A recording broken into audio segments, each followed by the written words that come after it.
Appreciate it. I just said be safe. Yeah. People have been driving crazy lately, that's all. I know. I've been driving a lot, actually. I actually know how to drive now. Maybe that's why everybody's driving crazy. Alright, so I said just like chill first, and then maybe some CS later. Feel me? Watch this video first and see how things are going. I went live again, by the way. Just on the CS game. Oh. The American Fork Police Department has responded to the video I made about them. I am the Chief of Police for the American Fork Police Department. I'd like to address I remember this video. Cedar Hills community regarding some videos currently circulating on social media. So now I will offer a response to their response. There's a lot of new information in this response that I've been wanting to get for a long time, so we'll go over that first. One of the main questions in my video was, why did I get swatted for stealing the Legos when this wasn't a mystery to the police officers, and they what knew are you guys that looking I didn't at? steal the Legos, that Josh stole the Legos. He basically stole a $200,000 collection of Star Wars Legos. But still, why did they raid my house for stealing the Legos when there's an overwhelming amount of evidence that Josh stole the Legos? When I requested the body cam footage of this to try to find the answers myself, they redacted everything. Purple, I will strangle you to death, I swear to God. However, one of my friends set up a GoPro as we were getting swatted, and we caught the entire conversation on camera. Included in the warrant are Legos. For 3 months, the police department's answer has been, this redaction is important because it protects Josh, the victim of this case. However, we can clearly see that the police are looking for Legos and they saw no Legos. And they redacted this because they were embarrassed that they made such a stupid decision to SWAT the wrong person. They were so embarrassed of swatting my house for stealing the Legos that in all of the police reports, it is completely redacted. The police department wants this information hidden so bad that they're willing to break the law to hide this from everyone. The only reason I know about it is because the receipt I got the night I was released from jail and my friend's GoPro that was recording. So even though I've been asking them for 3 months why I got swatted, they finally came up with an answer, which is the Airbnb host told them that I stole the Legos. During contact with the Airbnb owner... That's crazy.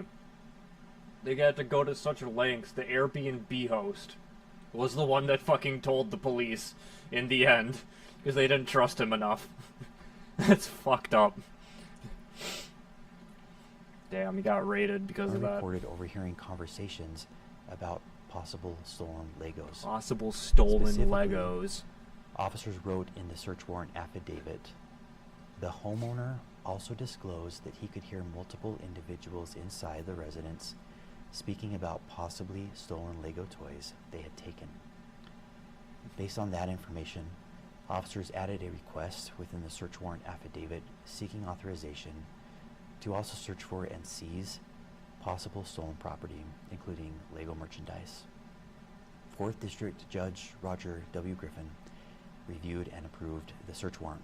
I always like giving people the benefit of the doubt, and I will take the police officer's word on this, but something fishy is going on here, and everything can just be cleared up if you unredact the audio and let everyone see the truth. Also, after we got raided and the police officers found no Legos, all of this footage has been redacted too. And my guess is if the police unredact this footage, we will find out the answers once and for all. While we were getting swatted, one of the police officers decided to injure me for absolutely no reason. He claims it's because I was trying to make a fast movement.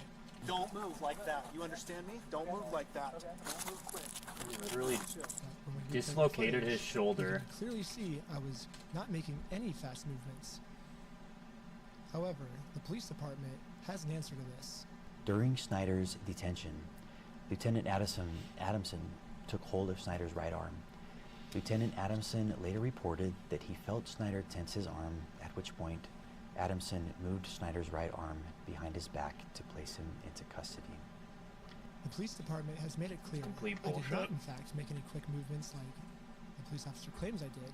So the police officer was lying, but not fully, because I did tense my arm. However, he lunges at me extremely fast before he even touches me, so how could he even know that I was tensing my arm before he even grabs me? That doesn't make any sense. There's only one solution. This police officer has psychic powers, and he could tell that my arm was tensing up before grabbing me. However, this makes no sense, because if the police officer did truly have psychic powers, he would have known that we were not the thieves, Josh and Brandon were the thieves, so this can't be the case either. I'm trying to have an open mind with these different possibilities of what this could be, but literally the only outcome left is that this police officer injured me for no reason. However, the police have another response to this of why I must be lying. In the x-ray image displayed by Mr. Snyder in that video, Oh, the a right small versus L left. is visible in the upper right-hand corner of the x-ray. That's The L indicates the image is that of the left shoulder. The video left shows shoulder. Lieutenant Adamson handling Schneider's right arm during the arrest. Yes, the stock footage I used to show what a dislocated shoulder is an image that's clearly not mine because I didn't go to the hospital, I went to jail, so how could I have taken this picture? But anyways, the stock image I used is of a left shoulder when my shoulder that got injured was my right shoulder. When I was editing this, I like to think highly of my audience that they would have known that this was a stock image and I wouldn't have to spoon feed every tiny detail to my audience. But now I realize that there's another portion of my audience called the American Fork Police Department that maybe I do have to spoon feed every single piece of information to. So I'm going to use this as constructive criticism, and in every single episode going forward now that I know that the American Fork Police Department's watching, I will be forced to spoon feed every single detail. As a professional slackliner, dislocating my shoulder is almost a monthly thing for me.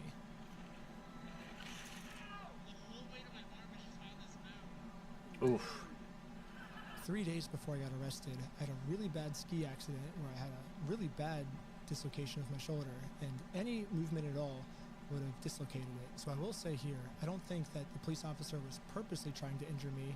I think to a normal person this would have been fine, but for me in particular, this was not good, but it was still unjustified, and the police officer was just making up an excuse, and now they're making up an excuse to defend it. Another thing I find shocking is the chief of police, even after reviewing the dash cam footage, says that we ran a stop sign.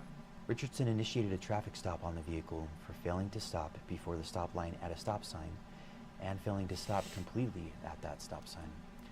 The chief of police looked at this video and said, "We ran a stop sign."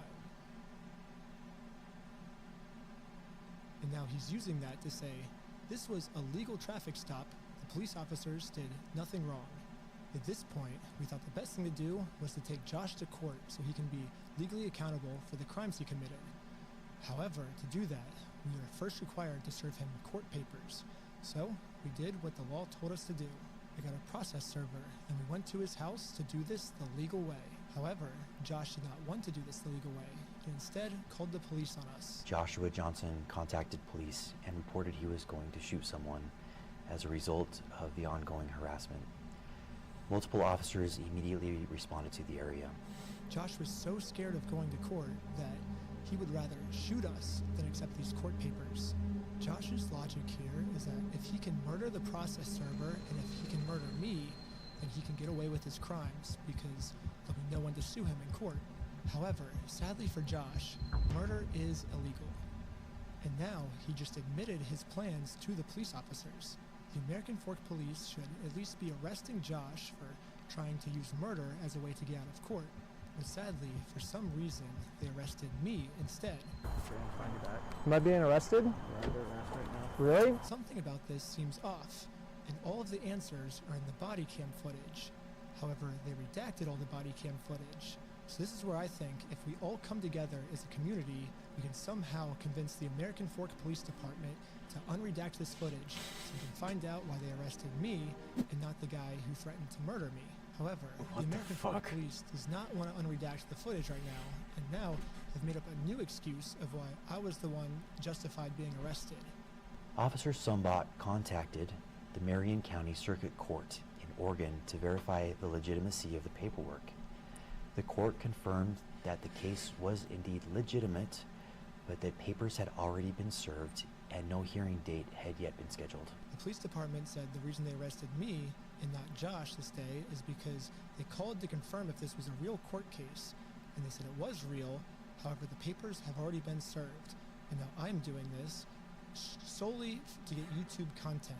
And if that's true, I would like to see footage of it. They released all the raw footage, and that part doesn't seem to be in the raw footage. It's already been to court, or Are you allowed to tell me kind of where they're at with the case? There is no hearing date set, and there hasn't been a hearing in the case yet. All I see is the claim that was filed. I don't see proof of service or anything. A hearing wouldn't be set until a response is filed by defendant. Okay, so the defendant needs to be served with papers before the case will, I guess, start? Yes. Okay. Okay, thank you for your help. He got caught in 4K! He got caught in 4K!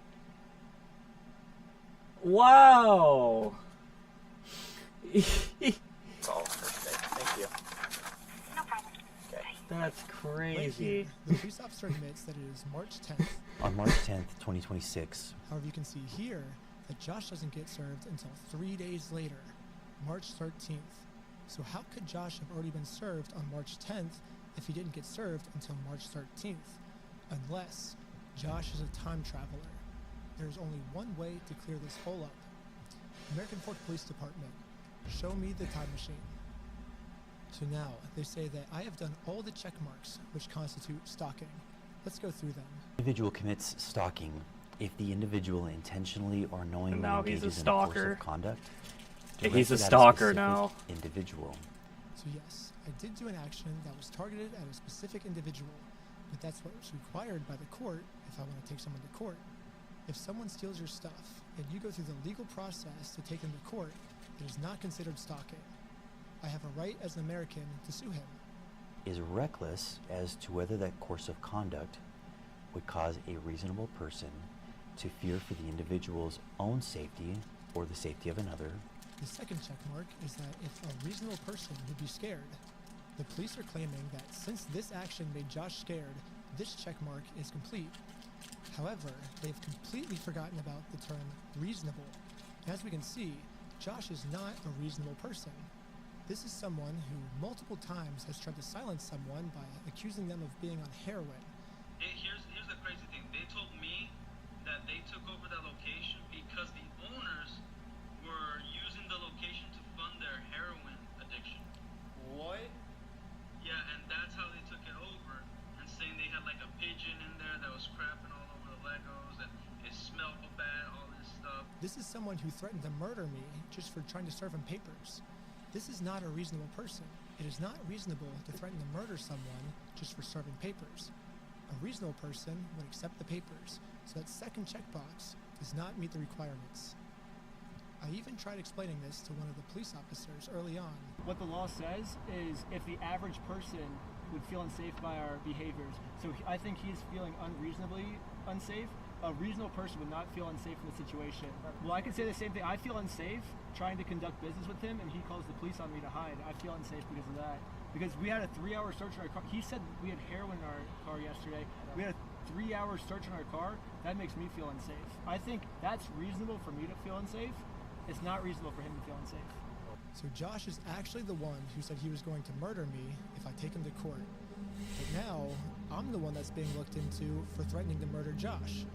How does this make any sense? Mr. Johnson alleged that Mansell had hired Benjamin Snyder to harass, stalk, vandalize the store, threaten to murder the manager of the store. Now, let's go to the heroin claim. We got pulled over by the police, and they claimed that we had heroin on us. Police officers are going to conduct a search of your person because there are substances in your vehicle. What? Most of this footage is redacted, so again, there's a big mystery of what happened. Can we all come together and convince the American Fork Police Department to unredact this so we can find out the truth? However, what the police is claiming now is that they did not get a call saying that we had heroin on us. Instead, they could just tell from the second we pulled over that our eyes were glossy. During the interaction, Officer Fraughton indicated he believed Shaw's eyes appeared glossy and expressed concern regarding possible impairment. If we look back on the raw footage, this is what the police officer said his first interaction with us was like. Good with these guys being able to drive? Yeah, I think so. I didn't see anything clear as day with Tyler that I noticed. What's the goal of... Right now? Yeah, I was gonna scare him a little bit and let him go is all I really was gonna do. We have charges, or are we just tired of them being annoying? It seems hard to take what the chief of police is saying seriously, because so far almost everything he said is a lie. So the only way we can actually find out the truth is if we unredact everything. We already know the victim's name is Joshua Johnson. Why do we have to keep that protected? His name is already out there. None of these redactions are protecting anything except for the police. And now I want to acknowledge my friend Sheldon's arrest. The group stated they were supporting a GoFundMe campaign for a dying man. One of the individuals, later identified as Sheldon Norcross. Officer Richardson then decided to seize Norcross's phone, pending the approval of a search warrant, in order to preserve potential evidence and prevent the deletion or alteration of any data. According to Officer Richardson's reports, when Norcross was informed that the phone was going to be seized, Norcross immediately began manipulating the device. The police officer claims that Sheldon was arrested because he opened his phone to start deleting evidence. However, we can clearly see in the footage Sheldon's thumb is heading towards that lock button to lock his phone. His phone was open when he pulled it out, and the phone was transitioning from on to off, not from off to on. From this response, it almost seems like the police officers didn't even watch the video. So American Fork Police Department, if I'm your teacher, here's your homework. First off, learn the facts of what actually happened. Second off, stop lying about the facts. No one's believing it. The third thing is unredact the audio that makes the police look bad. Some of the best lawyers in the United States are reaching out to me right now, so eventually this is going to get released. Wouldn't you just like to get this over with sooner rather than dragging this out? The more we drag this out, the more content we get, so this only benefits me to drag this out. It doesn't benefit you. If you unredact the illegally redacted parts now, you'll win over audience support much faster. It's kind of funny, because a lot of you guys probably think I'm trying to make fun of this other cop by how he was talking. Brother, you mind turning up the volume? Holy, it's actual ASMR. Wow. I cannot really hear him. Why is he whispering? No, I'm actually just super sick right now. I haven't been sleeping because I'm trying to get out part 3 as fast as I can. And that's caused me just to stay up all night, every night, and not sleep. And now I'm sick and have no voice. But yeah, I guess it kind of, I don't know why that police officer was talking with such a low, quiet voice, but that's why I am, at least. I wasn't making fun of him. I literally am just genuinely sick. But if you want to see part 3, subscribe to my Patreon at patreon.com/recklessben. Part 3 will be up there very soon. Part 2, I'm only dealing with misdemeanors, but part 3 is when they start accusing me of felonies, so it gets insane. But yeah, stay tuned. I'm gonna start accusing him of videos in the meantime until felonies. Done. But thanks for all the support, and let's find Brian's Legos.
Hold